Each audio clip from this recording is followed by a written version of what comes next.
Good afternoon, welcome to the UK Column Live. It's the 26th of March 2013 and it's just gone 1 o'clock. Myself, Louise Collins, Brian Gerrish and Mike Robinson are here as always in Plymouth on a bit of a breezy day, Brian. Yeah, a bit cold, breezy, still got a very strong northeasterly wind here in Plymouth. Temperature's about 2-3 degrees, grey, overcast, pretty gloomy. That's how we like it in Plymouth, England.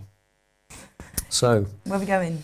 Well, we're going to start off with what many people may consider to be an unusual thing for us to choose. It's Telegraph reporting that a police marksman has had to shoot an escaped cow in school grounds. And we thought we'd put this one up because in our opinion what's going on here is the public is being conditioned to get used to the police turning up in order to shoot animals or people, depending on what's their preference for the day. And certainly I can't imagine that I'm alone in remembering back to the fact that when farm animals escaped into other areas, as they have done over many years, that somebody qualified would turn up in order to move them to where they should be. And of course, yes, cows, if they get frightened, can be a little bit aggressive, and they're quite big creatures, so there needs to be some sensible precautions. But are we really saying that the police are now so scared of cows that they have to shoot them? I think there's something totally different going on here, which is that the general public are being conditioned to get used to the police not only carrying weapons, but using those weapons. Yeah. So we'll leave you to think and possibly have a look at that article yourselves. The Independent here has been reporting on the Mark Duggan inquest, and a very, very interesting article where basically the whole of the inquest is being described as not fit for purpose. And if you read through, what's coming out is that essentially there's a standoff between the police and the inquest taking place. Information has been delayed, incomplete information has been provided as to what has actually happened. So here we have police shooting, of course, of a real person, absolutely tragic. Is the truth going to come out to the general public? Well, no, it's all looking a bit grey and murky. And significantly, I believe, against the wider background of the UK government trying to implement secret courts within this inquest itself, the judge is also saying that the inquest jury members may also remain anonymous and be simply referred to by a single letter. Quite rightly, other people are saying that this is wrong. If we've now got to a stage in Britain where people who sit on juries aren't fully protected to allow them to do their duties, then clearly what's happening is Britain is sliding into anarchy. So a very powerful article. Just think of the implications. We've got the police shooting more people, the police, of course, carrying more dangerous weapons such as tasers, which should in fact be signed out under exactly the same sort of regulations as firearms, and of course thousands, tens of thousands of automatic weapons now being put in the hands of Britain's police. And anybody who's got connections with the police or has their finger on the pulse as to what's happening out there at the moment, we've had a flurry of emails from people across the country reporting that police in various parts of the UK are receiving extra and rather rushed training in riot control. So we would get the impression at the moment that the government is desperate to try and ramp up the violence on the streets. And of course, poor old men and women police officers are going to be drawn into the forefront of this scam. So if anybody near you is talking violence on the street, they're working for the other side. The aim for us is to keep people together in the British Isles and to identify the real domestic terrorists who are resident in Westminster. If you're feeling hard done by and you haven't got enough money to live on, you may enjoy this article from the Mail, which is commenting on the wife of the new chief of the Bank of England, It's alleged that she's been tweeting about the problems of finding homes in Holland because of wealthy French people. Here's the happy couple. We understand that they get a special allowance of £5,000 a week. That's £5,000 a week in order to find themselves a dwelling suitable to live in London. Mark Carney was a former $1 million a year Goldman Sachs banker, and he's taking up the Bank of England governor's post this July. And it states he'll receive a £250,000 housing allowance, £5,000 a week. So we wonder if there's any conflict of interest between a man who's been working intimately for the international banking cartel, moving straight into a position where he controls the finances of Great Britain. And we'd also point out that to date, not one single MP, including John Redwood, Cameron, George Osborne, has replied to documents calling for a reinstatement of the Bradbury pound. Meanwhile, in the country, we are seeing some very interesting criminal activity amongst the bigger gangs. And Mike, you've picked up on this article. Well, the article suggesting that that the autopsy has revealed that Berezovsky was found hanged in his bathroom, and they're trying to obviously link that to his recent court cases with other Russian oligarchs. I mean, my question in this is, will it turn out that his wrists were tied, as may have happened with other cases that have been in the media recently? There's a rumour circulating at the moment that the nurse who was found hanged in relation to the Royal Hospital and the Kate Middleton baby, whether this is true or not, but certainly rumours are circulating that there was bruising on her wrists, so we await to see whether there's further evidence to emerge. Perhaps we can also say at this stage that later in our news report we talk about Lynn Homer, formerly in charge of the UK Border Agency, and following a Home Affairs Committee meeting and investigation into her appalling record whilst in post, when thousands, indeed hundreds of thousands of unknown people were able to come into UK without any form of checks and balances. It's hardly surprising we're now starting to see Russian gangland activity happening in Britain. Who's to blame? Well, of course, this man must be straight in the bracket. Sir Jonathan Evans, the Express here is reporting that he's standing down as MI5 chief. So we wonder what this gentleman has actually been doing to protect Britain's borders and to root out the subversives within the country. We note that the article praises him, as do most of the other senior politicians, for his 33 years in service. I don't know whether there's some form of little message in 33 years, but I'm sure that many of our viewers and listeners might pick up on that. But at the end of the day, if we don't know who the criminals are in government, we don't know who the paedophiles are in government, and we don't know what foreign criminals are at work inside the country, then it seems that Sir Jonathan Evans has been performing as badly as Lynn Homer did whilst in charge of the Border Agency. But the good news is we're all to be spied upon. Well, actually, this first story is a little more disturbing if it's true. This is a joint survey conducted by the University of Surrey's Centre for International Intervention and also the think tank Royal United Services Institute, and of course in collaboration, as they would be, with YouGov.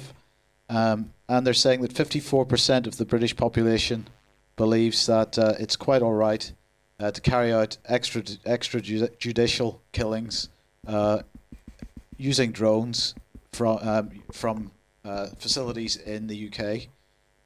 Now, what they're saying is that in the survey, they found that actually the percentage of people in support of this was much higher whenever there was at least a notional guarantee that no civilians would be hurt, and much lower when there was a notional guarantee that civilians would be hurt. That civilians wouldn't be hurt and would be hurt. basically at the end of the day here, what we're talking about is drones flying into foreign countries and firing various weaponry at the ground, not really 100% sure of what they're going to hit. I mean, they know roughly where it's going to land, but who's going to get hurt by it, they don't know. Yeah.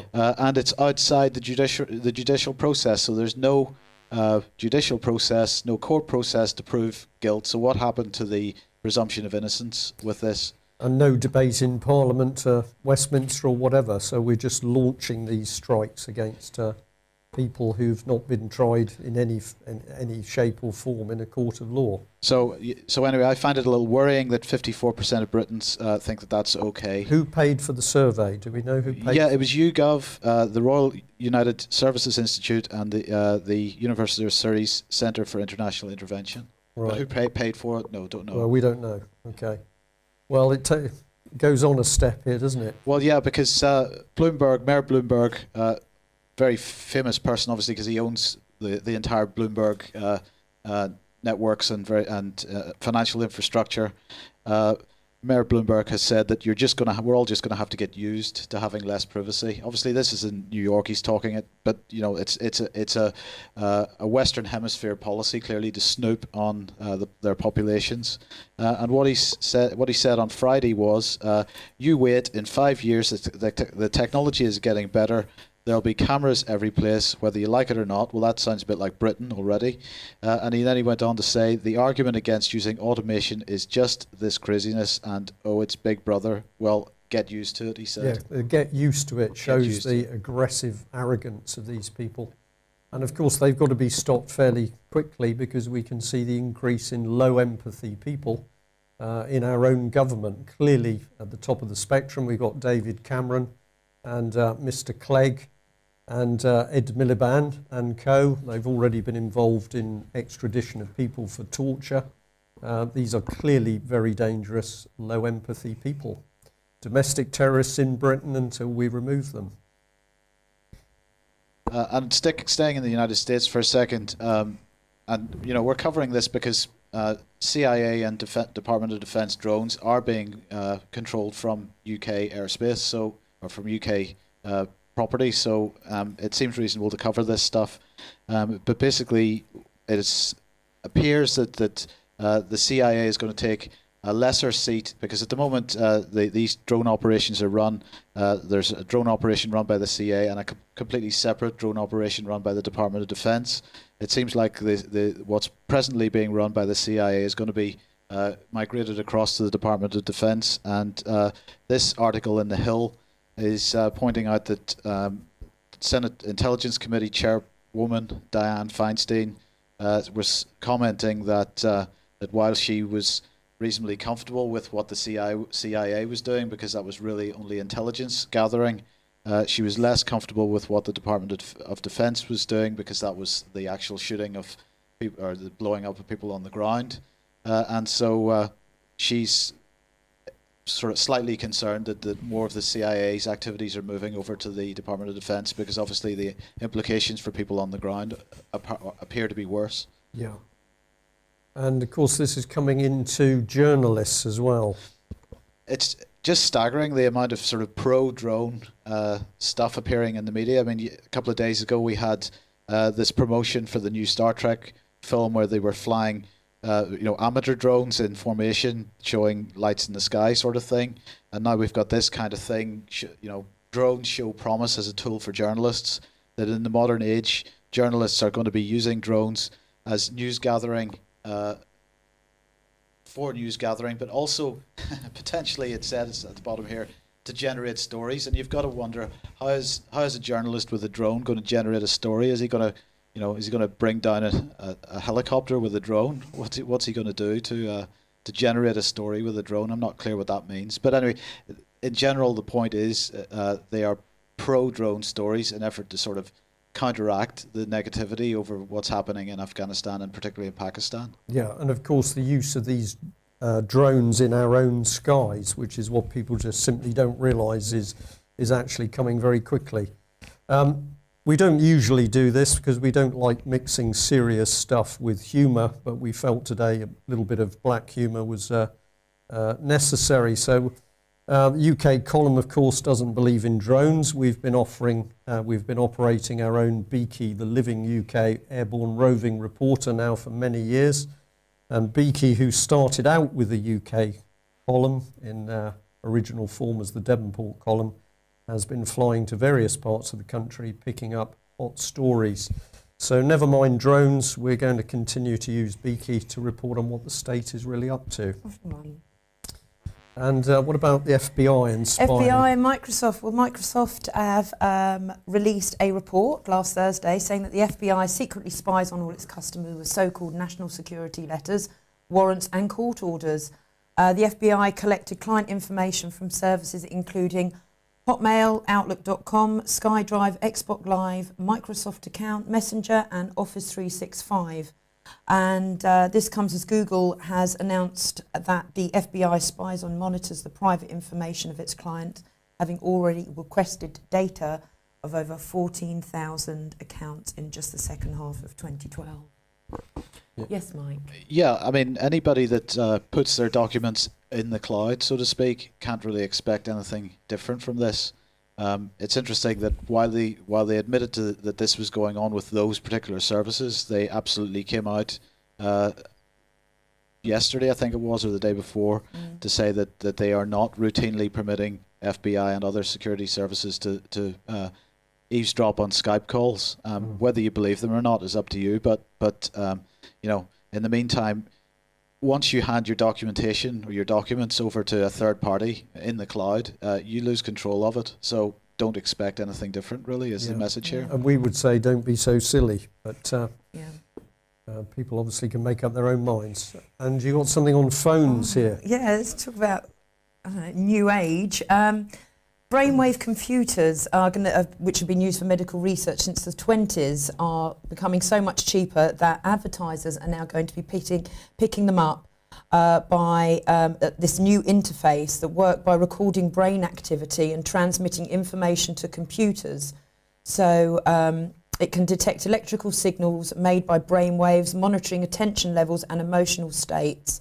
Car manufacturers are looking to use this and to detect drivers' tiredness levels and improve reaction times. Interesting here that in 2011, a British company used this brain monitoring to watch the pleasure centres of viewers as they sat through the adverts during X Factor, to see how quickly, with different adverts, their brains get excited. That way they can target. I would have thought they would have been brain dead while watching you? X Factor. I'm not sure that was a particularly good time to do it. This is all now this new way of getting in and advertising. So anything that you're using on your phone app, just through the touch of the keyboard, it can generate more uses for advertising. But we are not saying don't talk to people, because UK Column and UK Column Live will continually say, once you know what's going on, talk to as many people as possible. You're telling the truth. So speak to as many people as you can a day, talking about what is going on, where the real criminals are, and don't be put off by the idea that somewhere in a dark room is listening to you. Let them listen. And I'll just say there's no mention on Apple with regards to the spying on that report with Microsoft. Someone was just asking, was it Apple? Okay. So there's no mention of Apple in that report. We've got a Mail article here on search and rescue, which I think you're going to open. Yeah, I mean, more privatisation of more fundamental services around the country. This is, I think this is really pretty disgraceful. We've got £1.6 billion going to a US company, Bristow Group. Admittedly, it used to be a British company. That's neither here nor there. It's now a United States-based company. They're going to take over helicopter rescue services. And they're sacking the RAF and the Royal Navy. Obviously profit motive becomes the prime driver for something which should be there for the safety of the public, and profiteering becomes the motivation. This deal, 1.6 billion, 2015 to 2026. We know what's happened with other privatized services. Where profit becomes the motive, we end up with a lesser service. And, as a result of this, already 2 of the present search and rescue bases will be closed. Yeah. Well, I think it's got another element as well. I think this is to do with the privatisation of surveillance around the British coast. And of course, the thing that's been going on hand in hand with this is massive changes to our Coast Guard organisation. So whereas this again was another public service to ensure the safety of people at sea and also those using our beaches and coastal waters, that's now also being given over to private companies. And I think the objective is to make sure that surveillance of our coast is in the hands of these effectively private armies. So if you don't agree with it, it's time to speak out. Was Prince William also being sold off with his helicopter or not? Not yet. Right, shame. We can live in hope. So more privatisation. This is the fourth road bridge, the fourth bridges, road and rail. They're basically going to scrap the Fourth Estuary Transport Authority and replace it, or they're going to sell off the rights to manage these bridges. So again, a bad deal. I've never seen an outsourcing deal that actually works. Well, of course, all of these bridges, infrastructure already paid for by the public. We've seen this happen with the Severn Bridge, which I believe is in the hands of a French company. We've also got the Tamar Bridge, obviously just down the road from us, also now in the hands of a private company. So the public was originally promised that after so many years there would not be toll charges because the bridge and ongoing maintenance would be paid for. In comes the government with yet another lie, and that is that we have to start paying these private organisations money to run the bridges. They suck the profit out. Well, indeed, this happened in France as well. Obviously, all the motorways in France are all toll roads. The deal was when this idea was sold to the French people that it was a 25-year deal. The roads would be built. There would be toll booths put on them for 25 years. At the end of that 25-year period, the roads would revert to public ownership. That basically, within the last couple of years, they've just been told that's not happening. You continue to pay your tolls. That's it. Yeah. Well, we've slipped in a slide here to do with British troops leaving Germany because it's quite clear now that there's the attempt to privatise Britain's armed forces. We're seeing a rise in contracts being issued to these large companies like Z, formerly Blackwater. We're seeing Serco, Capita move into the system. And what's interesting in this article in The Independent is that the senior officers are saying we can't quite understand why these troops are being moved at the moment because millions of pounds have just been spent on upgrading their quarters. But of course, UK Column was predicting 5 or more years ago that the agenda was to destroy the capability of Britain's armed forces, in particular the army, and that the British Army was to be reduced to circa 40,000 men to represent simply a home defence force. We now believe that this policy is being fully implemented, and we've had a number of informed people contact us over the last few days saying that documents exist. We've not yet seen these documents, but we believe they do exist, which are actually talking about weapons being taken away from British armed forces in order to ensure that the country has absolutely no means to defend itself against the EU superstate. So blatant lies, not only from Mr. Hammond, Secretary of State for Defence, but also from David Cameron and, of course, William Hague over to what is really going on with the creation of the European superstate. Sorry, are we coming in there, Mike, or not? No, okay. Basically, if you're not happy with this system, do talk to friends and relations serving with British military to see whether you can inject some truth into the establishments. But at the end of the day, until we deal with the criminal activity in Westminster, we're going to see treason continue and the country run into a very, very serious and dangerous position.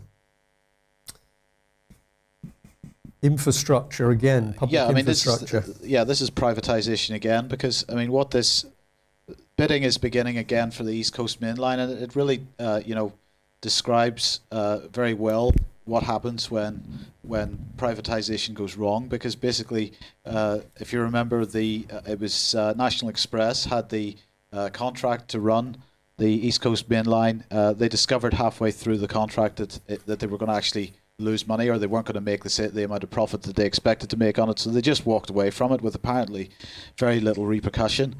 And of course the taxpayer was left to take up the slack as usual. So this is what happens when profit motive is put ahead of service delivery. And so we've got the bidding opening again for the next contract. Perhaps Virgin Trains will reapply for it. Perhaps First Group will get it. Who knows? But at the end of the day, it's we can guarantee well above inflation price rises on ticket prices each year for the duration of the contract, I would be saying. Yeah. And some comments, I think. Yeah, you've got just about how much it's costing just to cross bridges and rivers. Apparently now it's £6.20 for a car to cross over the River Severn. I go over to from where I live to Kingswear to get over to Tor Bay, and the little ferry there is costing. The council ferry's not working, and the private one's £4.70 a crossing. Yeah. And that's just literally a 2-minute journey across the river. And Yeah, it's substantial £4.70 amounts is of money in absolutely order ridiculous, to use yeah. infrastructure which the public has already paid for. It's Woolwich fraud. Ferry's free though, apparently in London, the Woolwich Ferry. Right. Well, I'm sure we can put a stop to that. Yeah. I'm sure Mr. Cameron will be putting a stop to that. Mike. Yeah, I mean these are fixed costs that our economy is expected to bear, and it's completely counterproductive to any kind of functional economy, and intentional destruction, in my opinion. Absolutely. We've got a Mail article here about Eurozone and savings. And obviously the economy is under attack right the way across Europe. Right. Well, basically what happened was that I'm not even going to try to pronounce. I mean, you're the Dutch speaker, so perhaps you can pronounce Jeroen Dijsselbloem or something. Is the guy's name? Who's Dijsselbloem. Yeah, he's a finance minister for the EU, suggesting that Cyprus is in fact a sort of template which will be rolled out across the EU. This had a fairly negative effect on the markets today. My reading of this is that basically they took the smallest country in Europe, Cyprus, and have tried something to see what the public reaction would be. Yeah. I think they know that the euro system is finished, but they're still going to try and fleece everybody to keep it going for as long as possible. They're trying this in Cyprus. They're going to roll it out across Europe on the longer term basis. But in the meantime, the comments made by the finance minister were not terribly well received by the European Central Bank, who said, "Oh no, don't worry, we're not going to do it. Honestly, we're not." And the question is, do we believe them? Well, I don't think we should. No, but what's incredible about this is the massive coverage the media is given to what's happening in Cyprus. We're seeing it across the BBC, we're seeing it through all the mainstream press, and yet nothing, absolutely nothing, is being said about another small country, which is Iceland, that has simply got rid of the whole problem overnight by saying we're no longer playing in this corrupt banking cartel system. Iceland had a lot more flexibility because it wasn't tied into all kinds of contracts and treaties and all kinds of stuff. So yes, that's true. But Iceland was, it's a good demonstration of how this type of pan-national superstate could really affect your options for future. Yeah, if you get locked in, and of course David Cameron has been caught literally with his trousers down over immigration because he's been trying to say what he can do, when in fact he knows perfectly well he is controlled on virtually every subject by what his EU bosses tell him. It's quite extraordinary. There was a comment here by Max Hastings in the Mail Online. It's quite interesting. One or two of the mainstream reporters are beginning to cotton on to the fact something very nasty is going on. And he's saying one of the nastiest and most immoral political acts in modern times. People who rob old ladies in the street or hold up security vans are branded as thieves. Yet when Germany presides over a heist of billions of pounds from private savers' Cyprus bank accounts to save the euro, this is claimed as high statesmanship. I think this is grossly unfair because he's pointing a finger as if it's Germany, which is the nation of thieves. But obviously the thieves are the people at the top of the Euro banking system.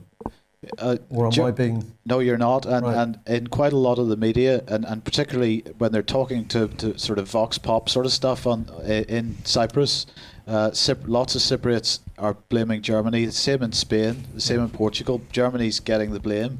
And of course, this is diversionary tactics to keep people looking away from It's bankers. always somebody else's fault. It's never David Cameron's fault or William Hague or George Osborne.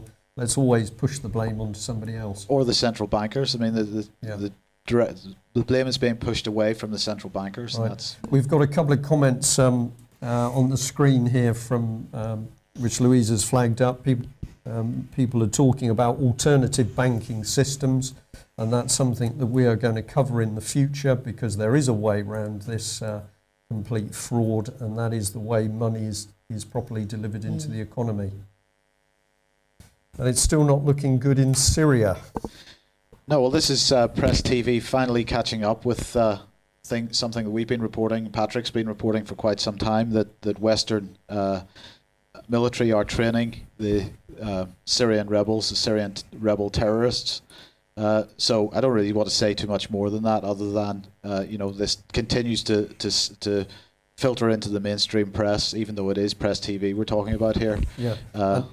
And I believe it's also being reported today that the Syrian opposition, the rebels, are now being given a seat on the Arab League table discussing the situation. Yeah, well, that's quite ironic, because actually the Syrian opposition leadership has been disintegrating quite successfully in the last couple of days.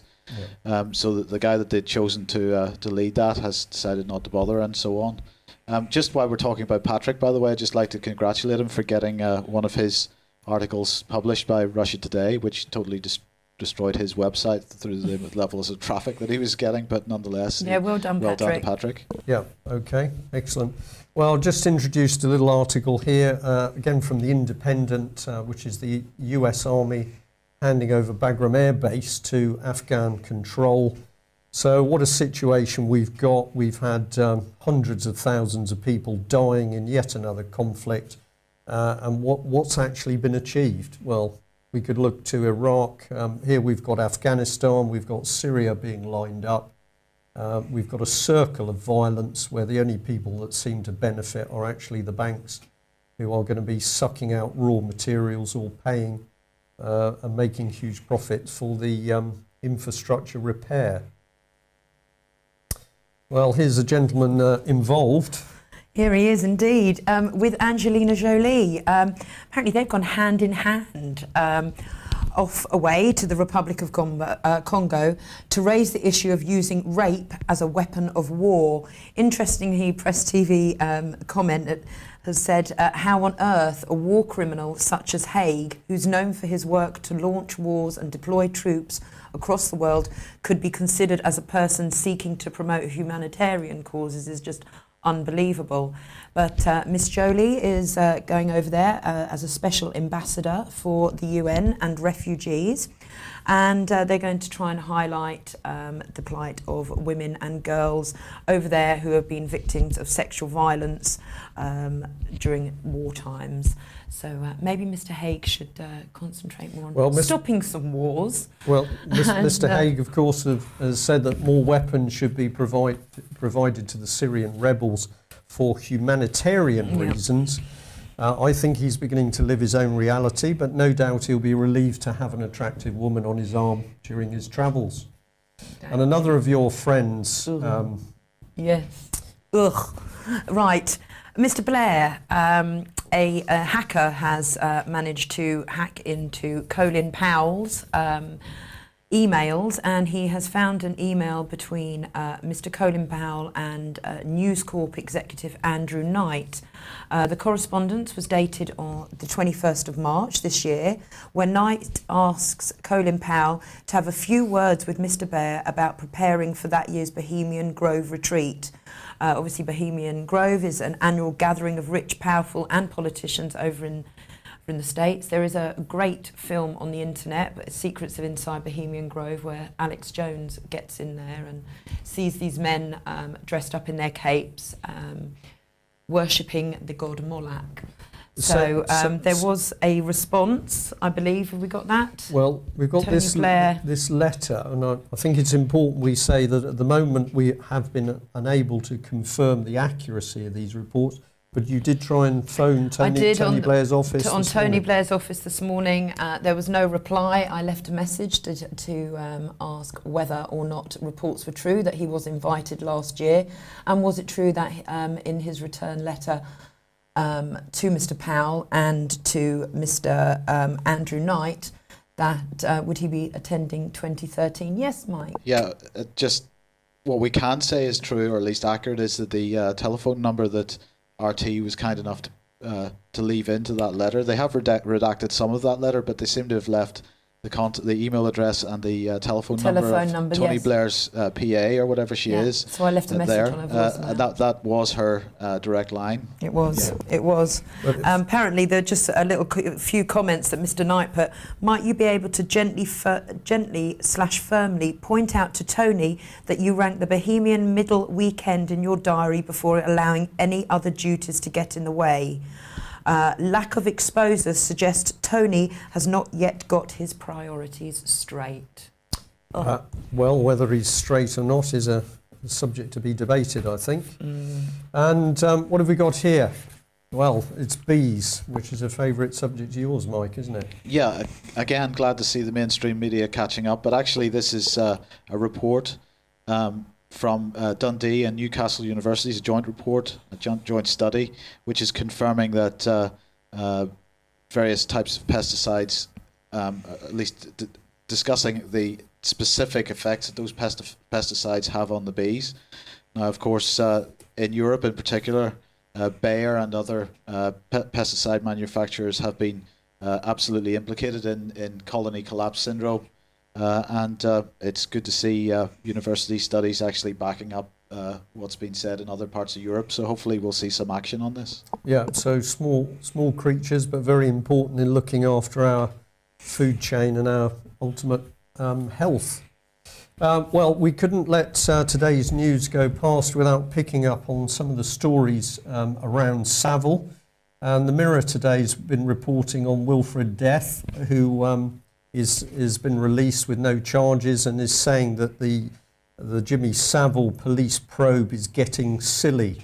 And we're very, very interested in this type of reporting, as you will see in a moment, because it appears that the establishment is doing everything it can to actually close down the full investigation into Jimmy Savile and the paedophiles that he was interacting with and supplying. And of course, one of the greatest things that the British media has been doing to date is to try and use this idea that, well, it was only media people involved, and they're now very elderly people. And at the time it was going on, there was a culture which said, well, okay, sex with very young girls or indeed young boys was acceptable. But of course, all that has changed. But from the information that comes to UK Column and many other organisations which are trying to expose the sheer scale of child sex abuse and paedophilia in the UK, quite clearly this is not accurate, and these high-level rings are still operating with the absolute support and participation of senior members of the British government and establishment elite. The Guardian here picks up on this. Jimmy Savile police overzealous, says former BBC producer.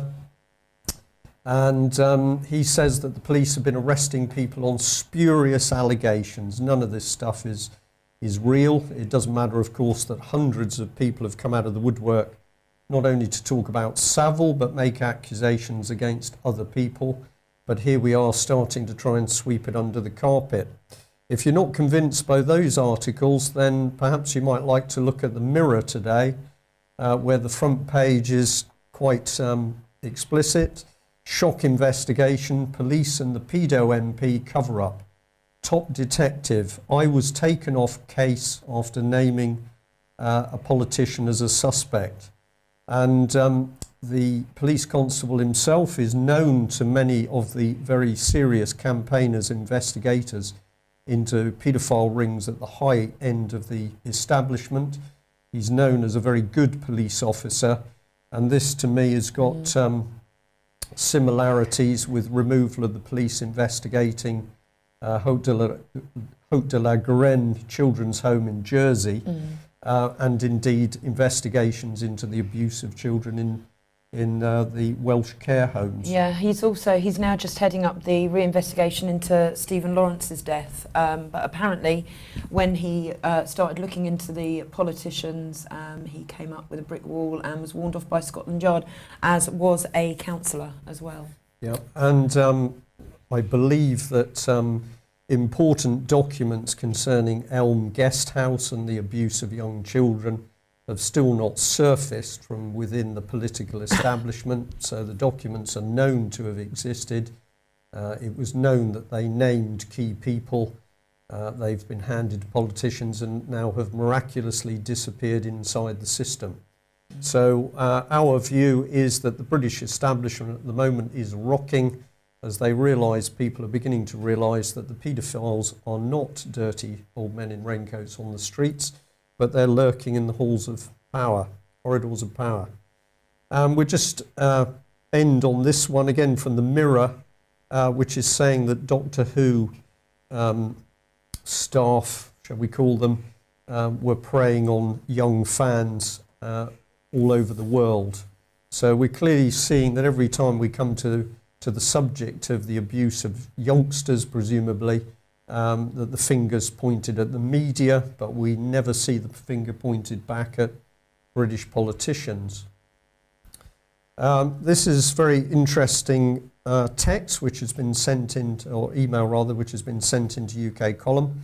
And basically this is a crime report which has been made on the suicide of children in Rwdry, South Wales.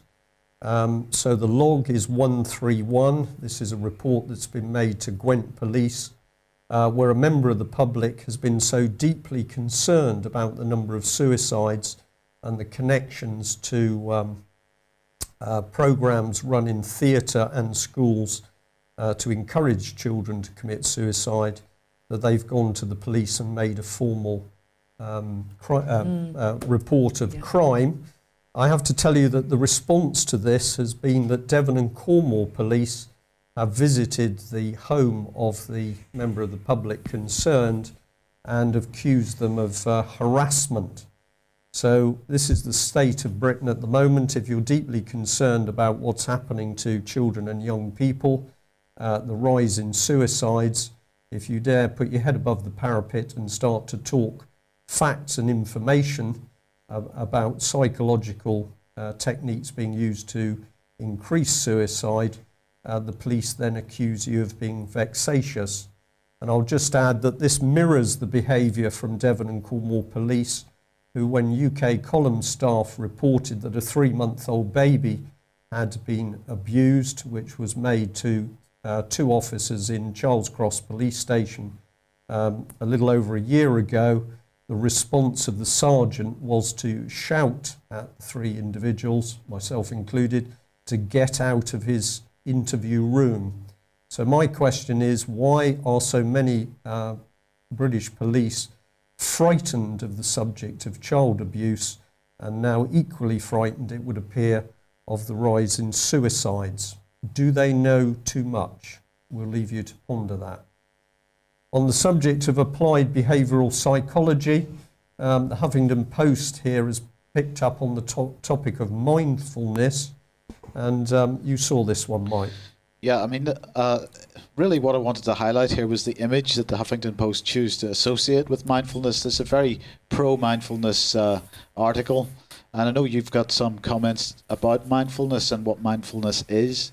But, you know, the image that the Huffington Post has chosen to associate with it is somebody's head on fire. Yeah. And you do wonder if that is a fairly accurate representation of what mindfulness does to you. Well, certainly this mindfulness training is not something that I would recommend. What we are confident now we're seeing is applied behavioural psychology being used to actually destabilise people in some areas to the point of encouraging youngsters to commit suicide.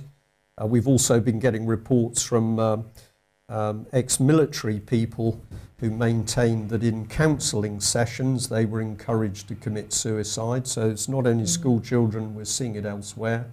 And we now have Oxford University in particular pushing applied behavioural psychology in the form of mindfulness, where they're saying, well, as things are becoming increasingly chaotic and unpleasant in our society, the way to stabilise yourself is to use our mindfulness training. My common sense reaction to this is that what we're doing is layering applied behavioural psychology one layer upon another. It's all dangerous. So what they're actually saying is, don't deal with the problems in society, deal with your own head so that you can't deal with the problems that are in society. Is that, you know? And we have many people, including psychiatrists, clinical psychologists, and indeed NLP trained practitioners, who are now also saying how concerned they are at the politicisation of applied behavioural psychology. Of course, the moment you have low empathy people delivering this type of agenda, we're in a very serious situation. And perhaps this ties in with it. Oh, this is incredible. This is an amazing story. There's special needs schools based in Godalming in Surrey. Teachers were told by the principal and head teacher to give a razor blade to a vulnerable pupil who was allowed to self-harm in a safe and controlled manner. They told staff to give the student access to sterilised blades, escort them to a bathroom where they could cut themselves. They were then ordered to wait outside the toilets, checking on the pupil every 2 minutes before dressing and cleaning up the wounds. The policy was actually abandoned 6 days after protests from staff at Unstead Park School in Godalming. It caters for boys and girls between the age of 7 and 19. And the principal, Steve Dempsey, and head teacher, Laura Blair, could now be hauled before a teaching agency hearing over allegations of unacceptable professional conduct. It is absolutely disgusting, and they should be taken to the police. Yeah, well, this is going on across the country, isn't it? And you're expressing genuine, disgust. I just can't. It's I can't incredible, believe isn't it? But this is happening across the country. And at the end of the day, if you are a parent with particularly small children or younger children who are obviously vulnerable, who is going to put a stop to this? It's up to you. It's not a question of sitting and listening to what we're talking about. This is really happening, and it requires hundreds of thousands of parents, millions of parents to say, no, we're not happy. We're not having it. We've picked up here on the Mail. And this I find exceptionally interesting story. They're saying that nurses have been told you're not too posh to wash a patient. And what the article is getting at is that there's been a change in nursing culture over many years. The basic jobs of washing patients and looking after their welfare, cleaning teeth, particularly combing and looking after the hair of ladies in hospital. This is too demeaning for nursing staff, and it's simply not being done. But of course, the cynical twist here is that the blame is being put on nurses, and yet it's the government that changed the training of nurses from learning on the job in hospitals to saying, well, we have to have nurses being trained in a university scheme. So in our view, the government has created this problem. We're now seeing the effects in hospitals across the country. What does the government do? Turn around and blame the nurses and the people who've got the hard work job on the wards. So we're sticking up for British nurses. If you want to help the NHS, let's deal with the criminals we have in government. Exactly. I think this one might be slightly out of order. Yeah, this is mine. Okay. New research has come out about the dangers of BPA, bisphenol A, which is used in plastic bottles, tin cans. It's on the back of receipts and on our money.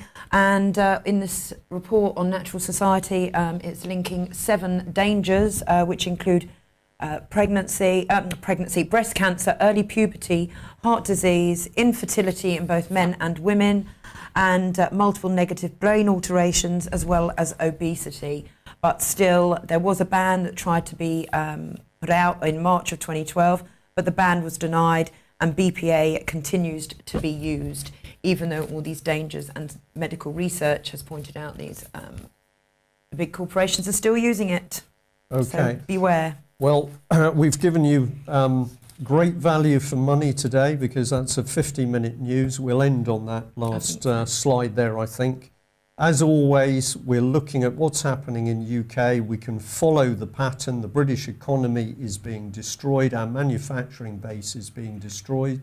Jobs are being destroyed. The military is being destroyed. Why? To reduce this nation to chaos so that we can be fully subsumed into a dictatorship. I've just got an announcement. I know, Sorry. it's real, it's happening. If you want to stop it, start talking about it and start shouting from the rooftops. What have you got? Okay, yesterday I interviewed Mr. John Coles. He came to the studio in Totnes, and it is his wedding anniversary. Everybody knows Mr. Coles hasn't been able to see his wife. The injunction's gone on now for another year. He cannot phone there. And he has asked if people would be kind enough to send one single red rose on Thursday to his wife, Maggie. I'm not going to give the name of the care home, but the address to send it to is number 1 Wileys Avenue, Willeys Avenue, Exeter in Devon, EX2 8B for Bravo, E for Echo. And that was one right rose to celebrate his 55th wedding anniversary to Maggie. So this gentleman is 85 years old. He's been married for 55 years and he is not permitted to see his wife. And what we can say to you, of course, is Devon County Council is intimately involved in splitting apart husband and wife. If you feel angry about it, and we feel pretty annoyed, you may care to contact Devon County Council and speak to their team and ask them how they justify this. But rose would be nice. Red rose, yes. Okay, thank you very much for joining us. I'll see you same time tomorrow. Thanks.